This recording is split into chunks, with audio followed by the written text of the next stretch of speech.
Ստացվեց այնպես, որ 8-րդ գումարման հարց ու պատասխանի վերջին հարցը ես եմ տալիս եւ ստացվում է, որ ամփոփիչ հարցնել ես պիտի տամ, բայց միջև հարցը տալը ես ասեմ, որ հունիսի 7-ին Հայաստանի Հանրապետության քաղաքացին մեկ անգամ եւս մասնակցեց Հայաստանի անկախության հանրաքվեին եւ քվեարկեց Հայաստանի անկախության օգտին, ինչը պարտավորեցնում է մեզ բոլորիս, ովքեր այստեղ են եւ հետո լինելու են այստեղ եւ կառավարությունում։ Հիմա հարցը, որը այս ամփոփիչ նաեւ միտք ունի մեջը եւ ադեպի առաջընթաց։ Կառավարությունը 2022 թվականի հոկտեմբերից սկսած, որ 3 քայլերը, որոշումները գործերն է համարում հաջողված եւ որ 3 առաջնային կարևոր գործերը պետք է լինեն առաջիկա 2 տարվա ընթացքում։ Իհարկե մեկը գիտեմ դա Գիրանցի հատուկ զարգացման ծրագիրն է, մյուս երկուսի մասին ցանկալի կլներ, որ լսեն մյուս մեր հանրապետության քաղաքացիները։ Շնորհակալություն։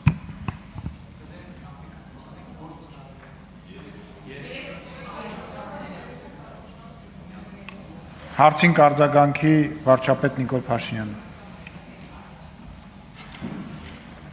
Շնորհակալ եմ պարոն Նազարյան հարցի համար։ Իմիջիալոց եկեղեցիների մասին խոսալիս ես մտքիցս թռա, որ խոսեմ Գիրանցի եկեղեցու մասին, որտեղ տասնյակ անգամներ իմ մանկությունից սկսած Գիրանց գյուղում եղել եմ, ես չեմ իմացել, որ այդտեղ ընդհանրապես եկեղեցի կա, որտեղ այդտեղ ինչ վիճակ ա եղել, 4 կողմը ծառեր, ինչ որ կույտ։ Ես որ ասել եմ այնտեղ եկեղեցի կա, ասում եմ ոնց կարա այնտեղ եկեղեցի կա, հարյուրավոր անգամներ ես տեով անցել եմ, որ ոնց կարա այդտեղ եկեղեցի լինի, որ մենք չիմանանք։ Հա, եւ եթե պարոն Նազարյանի նախաձեռնությունը չլներ, ես անկեղծ եմ ասում, համոզված եմ իջևանցիների, Գիրանցի ժողովրդի իհարկե կիմանար, բայց իջևանցիների 78, եթե ոչ ավել տոկոս գաղափար չուներ, որ այդտեղ ընդհանրապես եկեղեցի կա։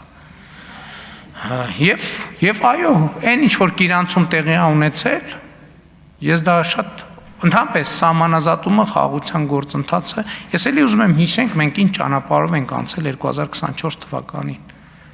Շատ եզրի վրայով ենք։ Մենք եթե այդ որոշումները չկայացնենք, ես նախընտրական շրջանում ասացի։ Այսօր շփման գիծը անցնելու էր Տավուշի լավագույն դեպքում խորքերից։ Որովհետև խնդիրն այն չէ, մենք մենակ դիմացից չենք կռվելու, մենք թիկունքից էլ դիմացից էլ, երկու կողմից։ Եվ մենք այդ որոշումը կայացրել ենք, բայ ունեն են մարդիկ, որ ասում են Գիրանցը դատարկվելու է, Գիրանց, այսօր Գիրանցի 50%-ի չափով տուն կառուցվում է Գիրանցում։ 51 տուն է կառուցվում։ Այսինքն եւ ընդհանրապես կարծում եմ, որ այսօր Գիրանց խաչմերուկ է ըստ էության, որովհետեւ այդ միջպետական մայրուղին, որը հիմա ավելի ապահովա, քան նախկինում երբևէ։ Այսօր մարդ կա, որ այն ժամանակ որ գնում էին Վրաստան, ասում են, հա, բանով գնանք, Վանաձորով գնանք, թե Գիրանցով գնանք։ Հա, այսօր մարդ կա, որ տենց հարց է տալիս ինքը իրան, ընտանիքով գնում եմ այդտեղով անցնեմ, թե այնտեղով չանցնեմ։ Ինչ վերաբերվում է հաջողված նախագծերին, դուք ռեգիոնալ նկատի ունեք, թե ընդհանրապես։ Դե ընդհանրապես հաջողված նախագծերը 300 դպրոց, 500 մանկապարտեզ, առողջության ապահովագրություն, թոշակների բարձրացում, ճանապարհների կառուցում, բանակի բարեփոխումներ, նոր բանակի ստեղծում, ռազմարդյունաբերություն եւ այդպես շարունակ։ Երեք ինձ թիվ են ասում, թե մեր ռազմարդյունաբերությունը պայմանագիր է կնքե։ Ինձ թիվը տալիս են, գրում եմ, ասում եմ, այսքան ինչ։ Ու ինձ գրում են $։ Ասենք ես նայում եմ այդ թվին։ Ասենք այսքան միլիոն $։ Ես նայում եմ այս թվին, ասում եմ, լս կարող է խառնում եք մի բան։ Եվ ընդհանրապես հաջողություն այսօրվա Հայաստանի Հանրապետությունը ամենամեծ հաջողված պրոյեկտն է։ Այսօրվա Հայաստանի Հանրապետությունը ամենամեծ հաջողության պատմությունն է։ Իր բոլոր պարամետրերով, իր բոլոր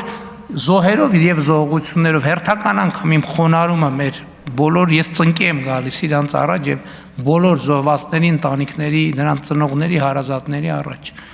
Ամենահաջող պրոյեկտը Հայաստանի Հանրապետությունն է։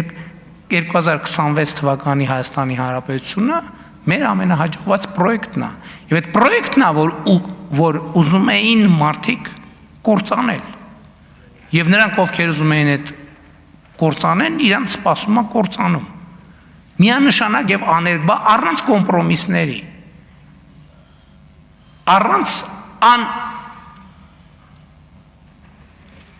Առանց պայմանների եւ առանց նախապայմանների։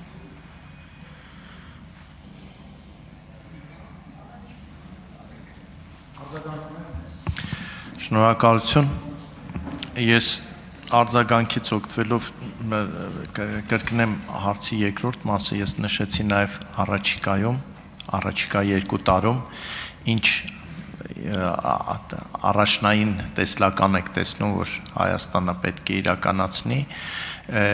եւ օգտվելով այս պահից նաև ես ասեմ, որ անկախ ամեն ինչից մենք պետք է դիմակայենք այն փորձությանը, որը մենք մեր ժողովրդի օգնությամբ դիմակայեցինք, սա ընտրակեղծիքներ, կաշառատվությունը եւ կաշառք վերցնելը, ես մի անգամ ասեցի առաջարկ, որպես ես ուզում եմ հնչեցնեմ հիմա, որ մենք պետք է շտապ օրենք ընդունենք, որ այն ուժով համակարգված ձևով բաժանել է ընտրակաշառք, ինքը ոչ միայն զրկվի քաղաքական գործունեությունից, այլ ընտրացուցակում ընդգրկված առաջին 50 հոգին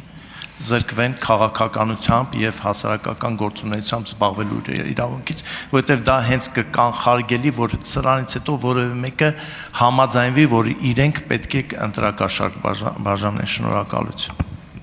Շնորհակալ եմ, պարոն Նազարյան։ Այո, առաջին հարցից մեկը այդ քրեա օլիգարխիկ ռեժիմը վերջնականապես եւ անվերադարձ արմատախիլ անելն է։ Հաջորդիվ խաղաղության հետագա ինստիտուցիոնալացումը, թրիփ նախագծի իրագործումը, սահմանների սահմանազատումը եւ սահմանների բացումը, հաջորդ 300 դպրոց եւ 500 մանկապարտեզի կառուցումը, այսպես հիշողությունով եմ ասում, էլի, ջրային ռեֆորմա, մեր առաջիկա ամենամեծ անելիքներից մեկը ջրի հետ կապված ոռոգման ջուր, խմելու ջուր եւ ջրահեռացում, ջրամբարների կառուցում, ջրի կուտակում եւ ջրի կառավարում։ Ահռելի մեծ թեմա է, ահռելի մեծ թեմա, եւ բայց խնդրում եմ որևէ մեկը ակնկալիք չունենա, թե 1-2 տարում այս հարցը լուծվի։ Ահա որ մեծ մասշտաբը մենք եկեք պատկերացնենք խնդրի։ Ահա որ մեծ մասշտաբային խնդրեմ է, բայց ինչքան ու մենք սկսել ենք, այս է կարևոր, այս էլ է կարևոր։ Այնեն չէ՞ էլի, որ մենք իմ ընտրություններից հետո հիշեցինք, վայ, բա ջրի հետ կապված խնդիրներ կան։ Միլիարդների, տասնյակ միլիարդների ներդրումներ են արվել եւ պետության վերելքը նոր որակի պետություն ստեղծելը եւ այսօրվա մեր ունեցածի վրա իհարկե կառուցելը անվտանգություն եւ բարեկեցությունը զարգացնելը եւ իրական Հայաստան